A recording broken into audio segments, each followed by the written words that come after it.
Hi, boys and girls. Happy Friday. We are going to be learning all about caffeine today. But first things first, we're going to get started with the Just Dance video. I bet you can guess which one we're going to do.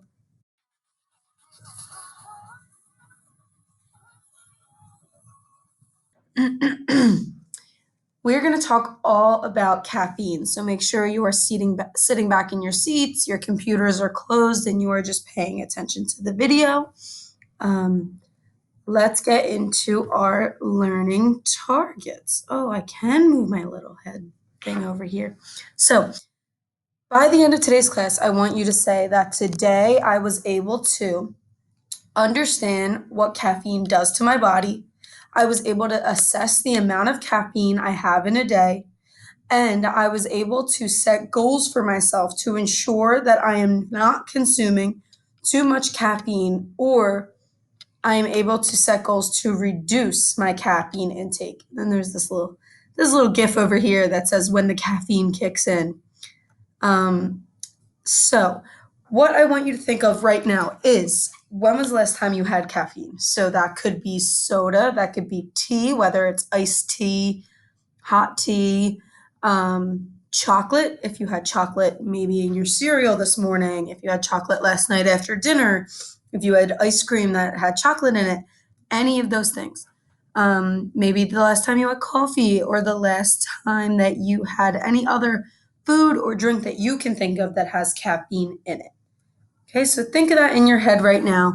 And what I want you to do is take out a sheet of paper, so any blank sheet of paper.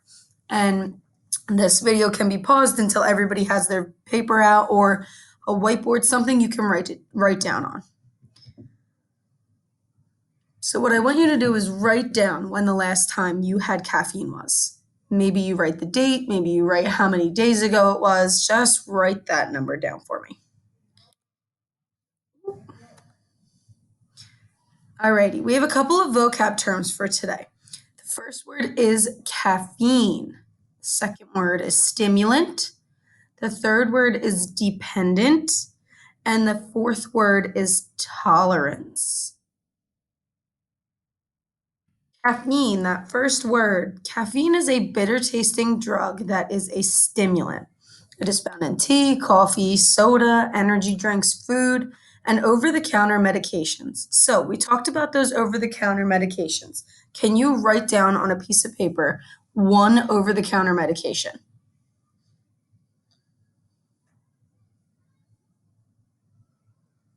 So things like Advil, Tylenol, allergy medicine, any cold relief, anything along those lines, or any other over-the-counter medication that you can think of. Okay. Stimulants. Stimulants are a group of drugs that increase the heart and breathing rates and raise blood pressure by affecting the central nervous system. The central nervous system is our brain and our spinal cord. So that means if it is affecting our heart and our breathing rates, is it something that we should be having a lot of? Probably not. We don't want our heart rate to get increased too much, or our breathing rate to be too fast. But something else that is a really great alternative for caffeine is something else that increases our heart and our breathing rates. Can you try to think of what that would be? Exercise. So if you're exercising, you know your heart starts beating faster, your breathing starts getting a little bit heavier. So exercise is a great alternative to caffeine. Next is the word dependent. A dependent means it is a condition in which a person would experience withdrawal symptoms if the substance were no longer available. So that is things like headaches, being anxious. How many of you have felt anxious before, or stressed? I know I have. Or feeling nauseous, okay? So these symptoms are extreme when someone is going through withdrawal. It is not the normal headache that you could get, or anxiety, or a nauseous feeling. It's extreme sickness. Okay. Tolerance. When the body needs more of a drug to get the same effect it achieved on the first use. So let's say, oh, I can draw on here. Okay, wonderful. Let's say this is my cup of coffee. Okay. I drink 1 8-ounce cup of coffee in the morning. For 6 months, I drink 1 8-ounce cup of coffee. I'm going to write Mo's for months. Okay. For 6 months, I'm only drinking 8 ounces of coffee. That's not a lot of coffee. That's a normal amount of coffee for a person to be drinking. Over time, my tolerance builds and builds and builds, and I reach this point of plateau, meaning that my tolerance is not having, the coffee is not having an effect on me anymore. It's not making me feel alert or awake. Okay, so I'm not feeling any of those things that the coffee normally makes me feel. So that means I start drinking 2 cups of coffee. So now I'm drinking 16 ounces of coffee and I'm feeling those effects again. I'm feeling alert. Okay, so that means that my tolerance has increased so I can get those effects. But guess what happens? Over time, your tolerance increases again and you end up needing more coffee. So your body builds up this immunity to these substances, and it means that you have to continue having more and more and more in order to get the effects that you achieved on the first use. So on that first day that you drank coffee. Okay? One way that I make sure I don't increase my tolerance is I only drink coffee on school days. So on Saturday and Sunday, I do not drink a cup of coffee when I wake up. I make sure I'm well rested enough and I don't need that extra energy like I do so I can run around with you during PE, or how I'm in such a fabulous mood every single morning, right?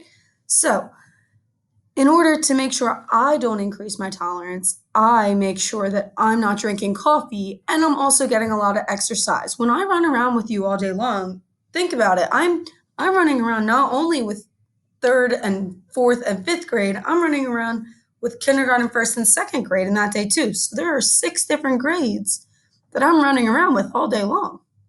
It's a lot of physical activity. So that means that I'm getting a lot of that alert and awake feeling, and my increased heart rate, my increased breathing rate, that's happening naturally for me because I'm running around all day. Okay, let's continue forward. How do I put my pen back? There we go. Oh no, it doesn't just erase. There we go.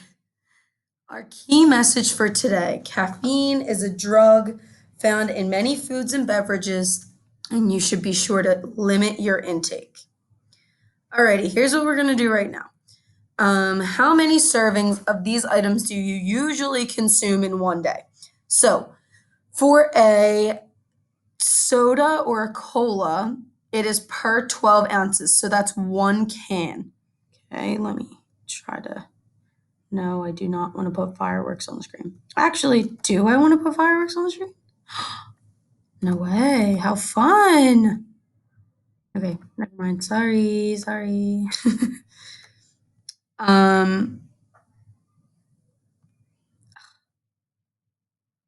okay. Anyway, sorry about that, friends. What is happening right now? Okay. So, how many of these do you typically consume in a day? So, a cola is 1 8-ounce can. A piece of chocolate would be 1 Hershey's bar, we'll say, or 1 or 2 Reese's cups, or an entire Kit Kat bar, anything that comes in the full package. A coffee would be an 8-ounce cup of coffee. So, that is just like a coffee mug. Chocolate milk would be 8 ounces. Same with iced tea or hot tea, 8 ounces. Energy drinks go based off of 8 ounces as well. And remember that a serving size is the recommended serving for one sitting. So, what I want you to do now is you'll pause me in about 30 seconds and you are going to add up the total number of all of these items on this list that you have had this week. Okay, so you can go ahead and pause me. Once everybody says how many they've had, let's try to add it all up together, okay? And then what I want someone to do is nominate one person to open up that Google form that I posted and write in the answer of everybody in our class's total amount of caffeine that we have had over the last week, okay? So you will count from Monday to today and you will tell me how many servings of caffeine you have had. All right, go ahead and pause me.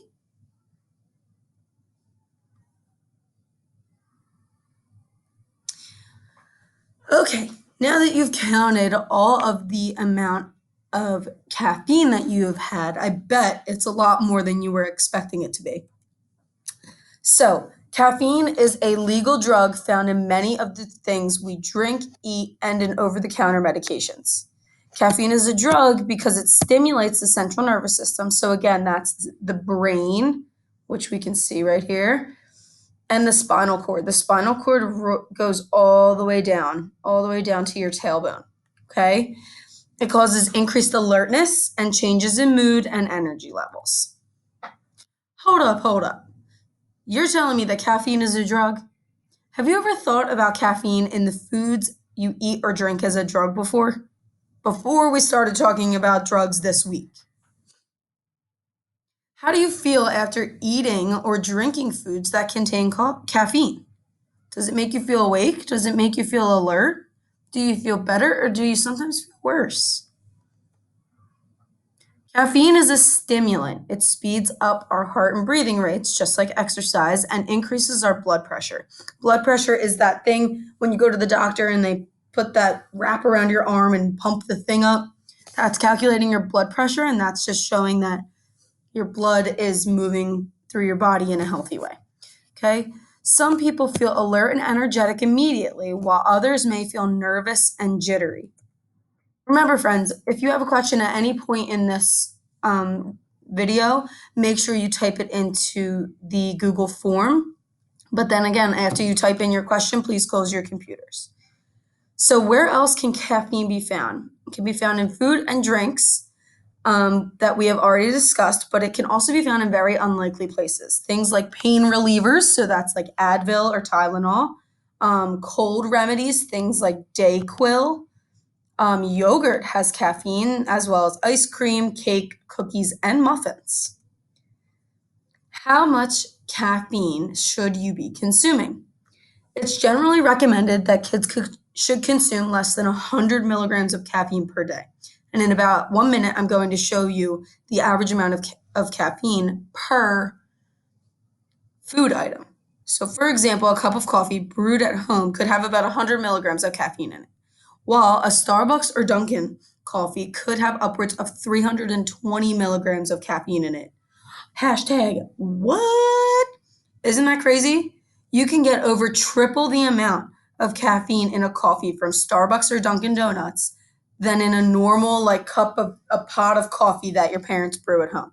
That is a lot of caffeine per coffee. Okay, so here are the common sources of caffeine. So a normal drip brewed regular at home coffee would be 100 milligrams per 8-ounce cup. Again, that's a coffee mug. Okay. Brewed black tea, that is when you put a tea bag into the coffee, into a mug. That's about 50 milligrams per 8-ounce cup. So that means we could have two because we're supposed to have around 100 milligrams per day. And kids should have even less than that. So you should only be having 1 cup of tea. Excuse me, I have a hiccup. Caffeinated sodas, 40 to 50 milligrams per 12-ounce can. So that means about a little less than 2 sodas a day would be okay for you caffeine-wise. Oh my gosh, I do not have hiccups right now. Super caffeinated colas, 70 milligrams per 12-ounce can. Super caffeinated colas are things like Mountain Dew that a teenager has. Definitely lower. All right.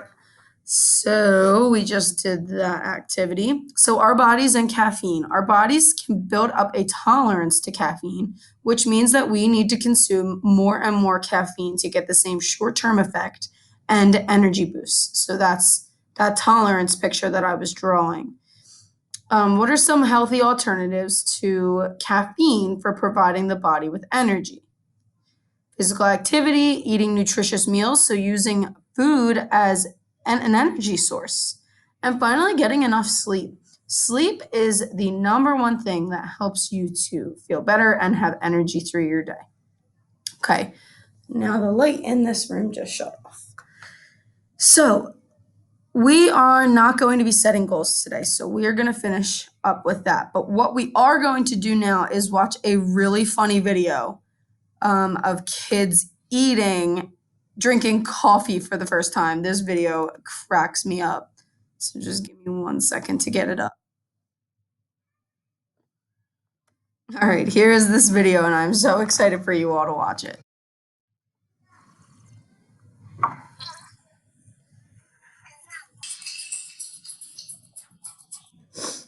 All right, I hope you all enjoyed that video. I was cracking up at the kid screaming that he needs sugar. That totally reminds me of my 5th grade class in Miss Bixler's room, because you all always are in the best moods ever, and I wish I could have been there today to teach you all about caffeine, because as I said before, it is my very favorite topic to teach you. However, I will see you all next week. If there is extra time at the end of class, please head to the health virtual classroom and do some kind of mindful activity there. I hope you all have a fabulous rest of your day and a wonderful weekend, and I'll see you next week. Bye, friends.